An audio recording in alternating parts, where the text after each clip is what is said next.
ask that the Republican Party come and sit down and have a meeting with us. Yeah.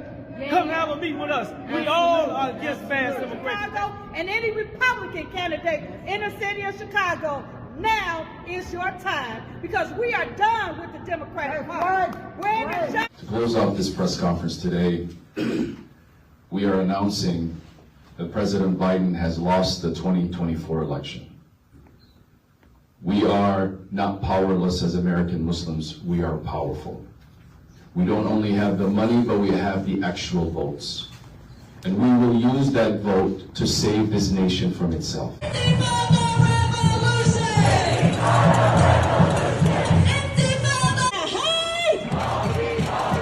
As you guys can see from the chaos and that little montage that I just showed you guys, it looks to me like everybody is just saying no more Joe, or no more to Joe, or possibly no more to the left. However, it's a lot more complicated than you might would think, and I'm going to explain that in this video here. Now, guys, this video right here was supposed to be a 35, 40-minute video kind of explaining everything that happened over the weekend, but I decided to break it down to two videos. I'll be giving you guys an explanation of why that was the case, or why I came to that case, or that conclusion a little bit later on in the video, as well as some updates. This video right here is probably going to be right around 20 minutes, but I got to kind of bring you guys up to speed on exactly what's been happening and why all the backfiring. Now, this clip that I'm about to show you guys came from Chicago. Now, I have said on multiple occasions that what more than likely would occur is that black male voters would leave the Democratic Party, and a good portion of them would go to the Republican Party, or they would at least support Donald Trump. And the thing that you have to understand about the situation is that, once again, like everything else in the world of politics, there's a lot more nuance that needs to be discussed. However, the topic of black women, on the other hand, I've been saying for a while that what they love to do is that they love to continue to throw things like abortion, voting rights, things of that nature there at black women. Now, you also saw Muslims for a second there, Muslim coalition. We'll get to that here in a second, because I do consider these two to be linked. But the thing about black female voters is that they typically try to keep them in line by offering, like I said, abortion, voting rights, more and more benefits, where males, on the other hand, they typically tend to look at exactly what they can do in life. Now, trust me, when people talk about entitlements, and I really don't like the fact that people will scream, that's my entitlement, when in reality you should be working, unless you're a vet who's been injured in combat, or unless you've acquired some injuries, or unless you've worked a job for a set amount of time. I don't think you're really entitled to a whole lot, okay? I don't think you're really entitled to anything outside the normal hand-up that's given. But of course, some people treat this like actual handouts. So we'll be discussing that in this video as well.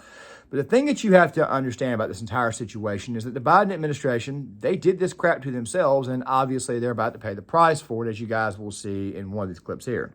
Our children, and they will not be targeted while you take and make a better life for a new group that just walked into this country yesterday. $9,000 a month for these people. You know how hard it is? $1,000 to $1,500 for every child, every illegal immigrant child that goes into Chicago public schools.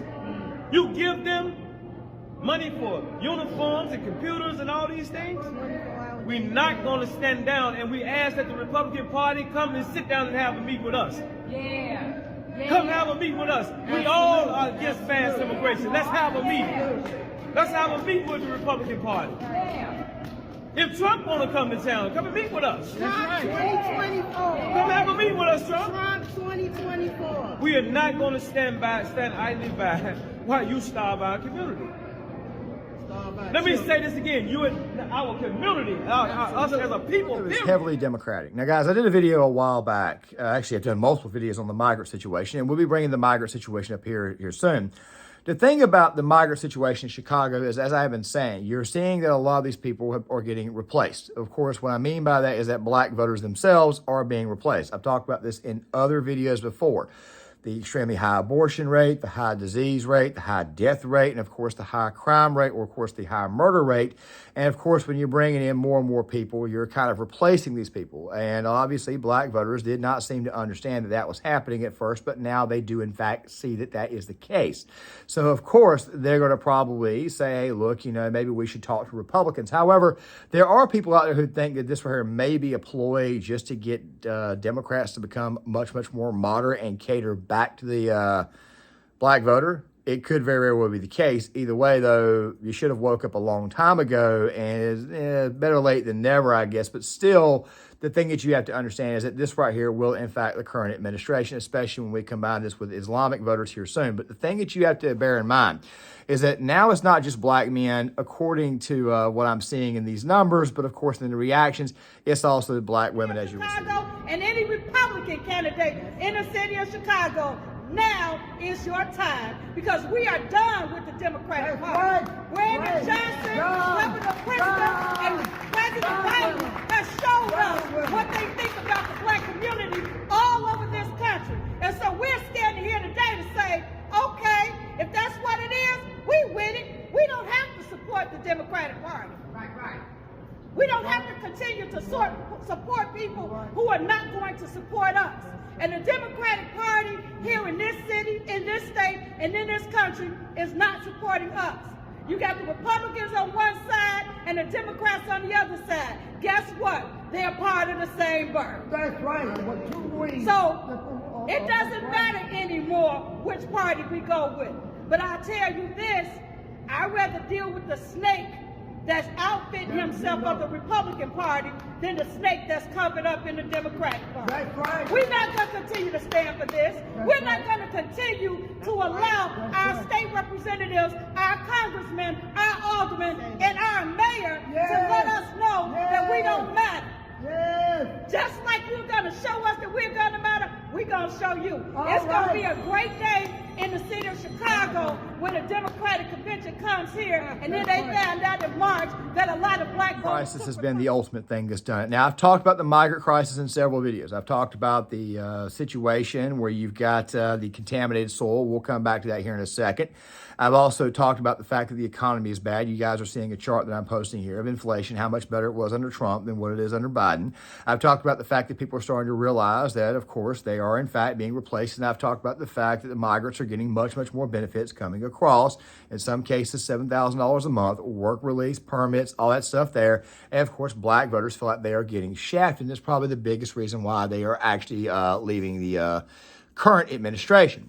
But the question is, how many do in fact vote Republican? Now, let's go back to that clip that I had posted a while back in one of my previous videos about the BLM leader endorsing Trump, or the co-leader of a BLM organization in the state of Rhode Island endorsing Trump. Let's watch it one more time.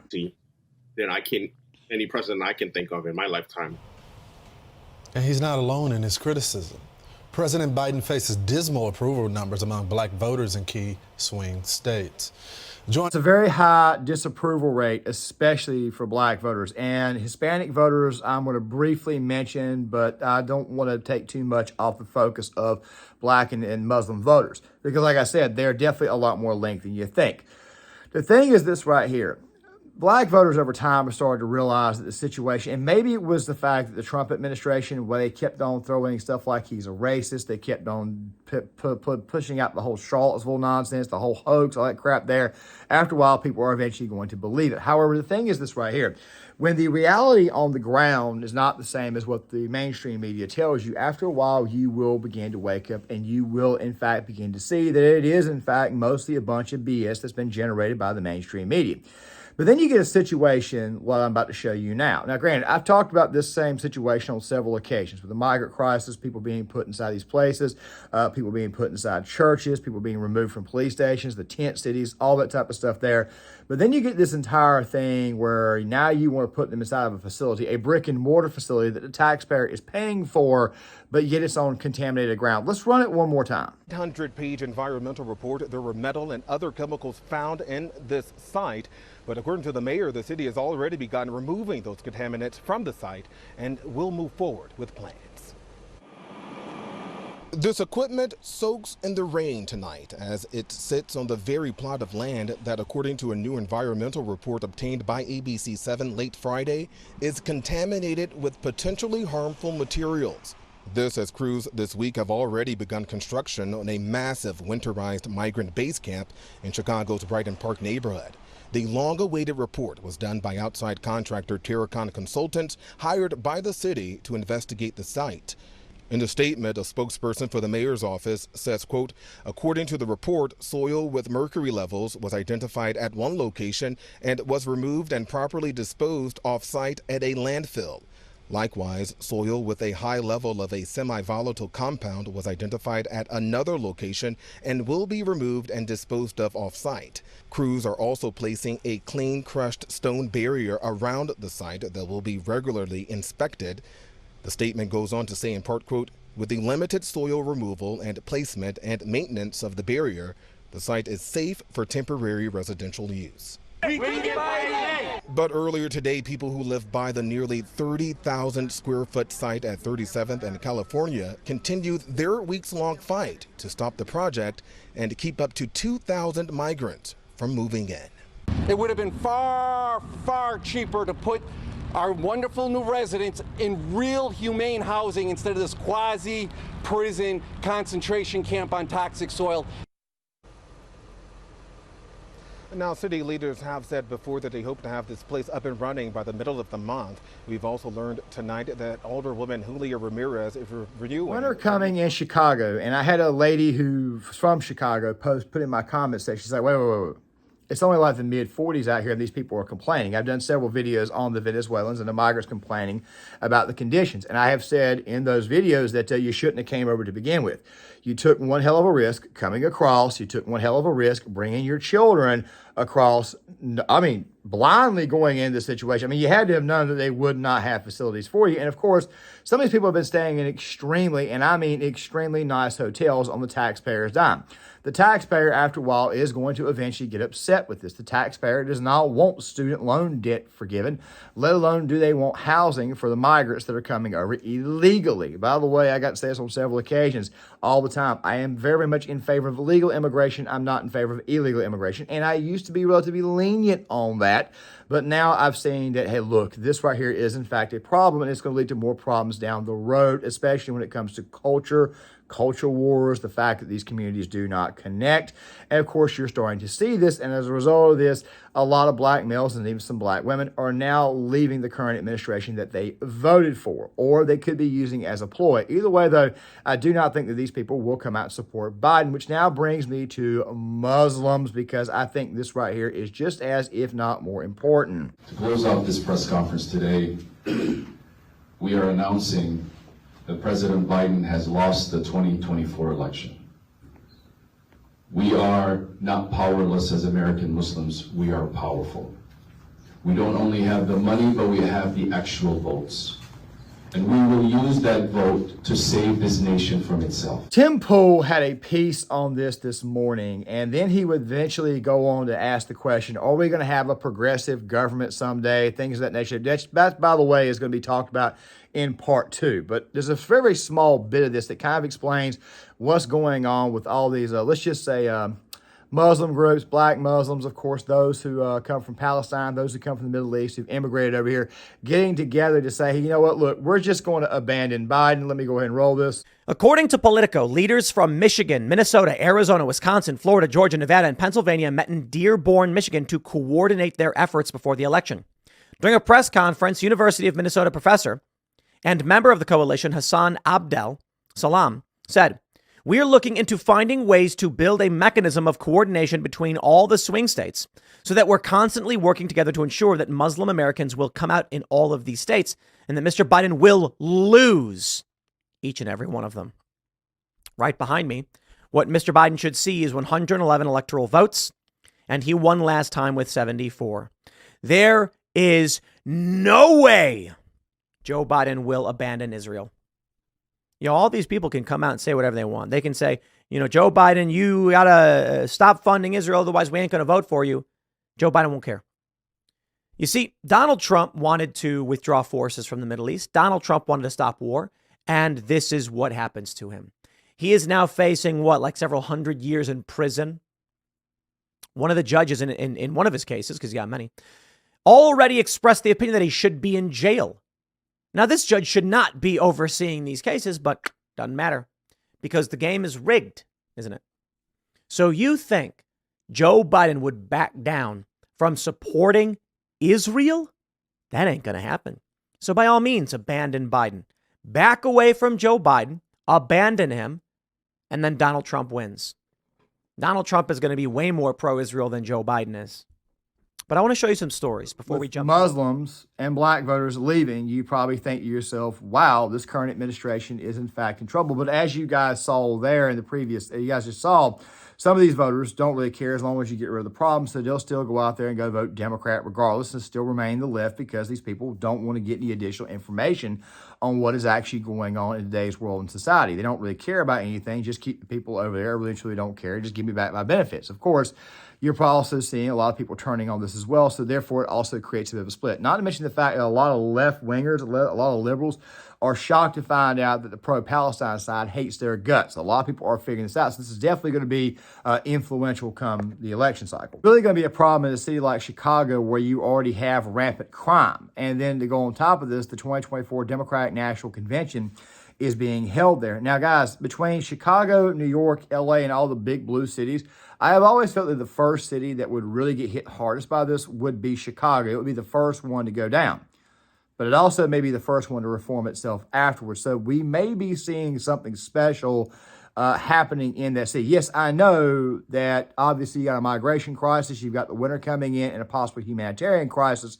But still, though, the silver lining is that post all this, you could see some good things come out of this. So you may want to pay attention when it comes to the city of Chicago going forward. Before we go any further, I need to say this, okay? Some of these clips that you guys are seeing are going to be recycled in the very next video because we got to talk about, will you ever see a progressive government here in the United States or a Naziist type administration? I have a different take on that, which is probably going to surprise a little hell out of a lot of you guys. But here's the thing. If you have Muslim voters who typically tend to vote 75 to 85% Democrat, now saying we're done with Biden, this is a problem. Now, I know somebody's going to be saying in the comment section, well, wait a minute, Muslim voters are only about maybe 2 to 4% of the nation's population. This is true. However, they do account for a lot of the voting blocks in certain states. I'm bringing up the chart of exactly how many Muslims there are in the country by state, and I want you guys to pay very close attention. A state like, say, Michigan, for example, Dearborn especially, which is a predominantly Muslim town, which has basically said no to Biden. They won't be voting for Trump. But a town like this right here will look at this situation with Biden and they'll say, you know what, we ain't got to give him our vote. That's anywhere between 55 to possibly 100,000 votes right there saying, no, we're not going to vote there. And, of course, that state was decided in 2020 by less than 150,000 votes. If you factor in that you've got a lot of black voters who live in that city not saying that they're going to vote either, if Trump gets most of his base, he more than likely wins that state. The same thing in a state like, say, Minnesota. Now, Minnesota is definitely more Democratic. However, the thing is this right here. If you've got 125,000 Muslim voters and you've got, let's say, like another 75,000 Somali voters and you've got like another 100,000 Biden voters looking third party or not voting in a low turnout election, that state possibly flips. Same thing out New Jersey and New York. I don't think that's going to be the case, but we'll be talking more about those areas later on because they are obviously very, very deep blue places and they're not battleground states. But a state like, say, Pennsylvania, where you've got Philadelphia, where you've got a pretty heavy black population, yeah, same thing could in fact happen. So what do these voters end up doing? They don't vote for Donald Trump. A lot of these voters will probably stay home, but who do they end up supporting? Well, they'll probably support the most pro-Palestinian candidate that there is in the race, that person being Dr. Cornel West. Or it's possible that Muslims themselves may vote for Jill Stein, and of course, black Muslims and black voters who are turned off by the Democratic Party may go vote for Cornel West. Now, somebody's going to say that that's not a whole lot, but I have been thinking for a long time that the most amount of black support that Donald Trump would get was probably 18%, which is 7% more on top of the 11% that he got in 2020. But here's the thing. It's a lower turnout election, so therefore it being a lower turnout election, the voting base that he gets automatically looks much, much bigger when it comes to the overall percentage itself. The fact of the matter is this here, he's looking at taking a lot. But the question then becomes, does this actually affect the election itself? Now, before we go to that, I want to play one more clip out of Chicago because this right here is the thing that I've been saying to people. Don't put it, while it does look like black voters are leaving the Democratic Party, don't put full stock in it. No longer an option for migrant housing. NBC5's Kat Martin reports that neighbors have a mix of emotions. Come Monday, Alderman Chris Taliaferro says staff returns to this field house, and with them, winter programs. The people that protested using a nearby private property at 1900 North Austin as migrant housing bordering Amundsen Park are relieved. I never was against the migrants, but I was against you taking the resources from our neighborhood, because when you take from us, you take from our kids, you take from our seniors. So it's nothing personal. Good morning, everyone. At this news conference, it's the same neighbors who came out several other mornings to protest. It was their legal action that they say led to key programs for seniors and kids going dark. We just stood in the gap and how we advocated for our park and for the attorney that stood in the gap for us as well. Now we could get some programming back and get this Christmas stuff back for our kids and the seniors to come out the house. Alderman Taliaferro thanked Mayor Johnson for, quote, never closing the door on their conversations. And then in a new joint statement, Taliaferro and Johnson said faith leaders stepping up around the city and other sites being chosen led to this decision. Black women who are now saying, yeah, you kind of fixed this problem, you got them out of our hair, they will come back and they will still vote Democrat regardless. It's one of the reasons why I say that Brexit at more than 25% is more than likely not going to occur for the Republican. However, what the Republican would more than likely, especially if it's Trump, and of course the BLM leader alluded to, is got to be Trump alone. Trump's got to be the nominee for you to get these voters. And of course, there are a lot of people out there like Matt Walsh and Ben Shapiro and all of them out there at the Daily Wire saying you should reject these endorsements when, in fact, you do, in fact, need these voters to get over. It's very important. And also something else, too, the vast majority of people out there aren't on Twitter all the time. They're watching Fox or they're watching the mainstream media, and they automatically don't think about the things that are said online. So therefore, it doesn't have as much influence. The older the group, more likely they are to vote. YouTube, for the most part, is a platform for those under the age of 40, where those who are over the age of 40 who are more inclined to vote, they're not going to care about what Joe Schmo says here on YouTube, even though my audience, analytics-wise, has actually been getting much, much younger. Thank you guys for that, too. I mean, I love all my subscribers. I'm just saying, but it's showing me that we're actually expanding the platform. The thing is this right here, though. You need these voters to get over. And I've been saying for a while that the most Trump would get would probably 18%. Now, the only thing that does is flip back the state of Georgia and keep North Carolina. You guys can go to NBC Swing the Election, type in the numbers yourself, and you'll see that's all it does. However, if you've got anywhere between 7 to 10%, I'm going to go ahead and say 10%. That's 28% of all the black population. That other 10% voting third party, what happens is that a state like Pennsylvania then automatically flips. Then does Michigan. More than likely, Wisconsin flips in that case. But then if you add Muslim voters, then all three of those states flip, and then possibly the state of Minnesota also flips as well. And you may even see a state like Virginia flip, New Jersey and New York suddenly become much, much more competitive. That is the reason why you're probably going to see a massive pandering attempt come next year to pander to get these voters back. However, I don't think it will work in this case. So, yes, it looks like they are abandoning Biden and the Biden administration, but I would not completely hold my breath on that just yet. When we start seeing it in the actual numbers themselves, then we'll actually know. But it looks to me like obviously something is going on here. With that right there being said, guys, let me go ahead and kind of preview the next video and give you guys a couple of updates. I'm not going to be on YouTube tomorrow. I decided to go ahead and post tomorrow's video today, which is obviously the second part of this video here. I'm going to go ahead and get it posted tonight. The thing is that tomorrow I got a lot of things going on, so I'm not going to be around. The scheduling is going to be kind of wonky for the rest of the month. December has always been a very, let's just say that I'm trying to do a different approach for the month of December, at least for this year here, but before we go into video essays and stuff. Now, that video will probably come out on the 23rd. It'll be like the ending year Christmas message. I may come back at the last week and post a couple more videos. That's probably what I'll do, is try to up the ante going into January the 1st. So what you'll probably see is you'll see a bit of a post. Let's just say you'll see me posting a lot more regular after Tuesday because of what's going on tomorrow. And you'll probably see me do that a lot more up until the 23rd. The reason why is obviously to get you guys as caught up as possible on the content, and also at the same time try to expand and get some more viewers as well, and more subscribers too. With that right there being said, guys, make sure you guys hit that like button, subscribe, share the video, sign off in the comment section. I would love to hear you guys' thoughts on this, and I'll see you guys later.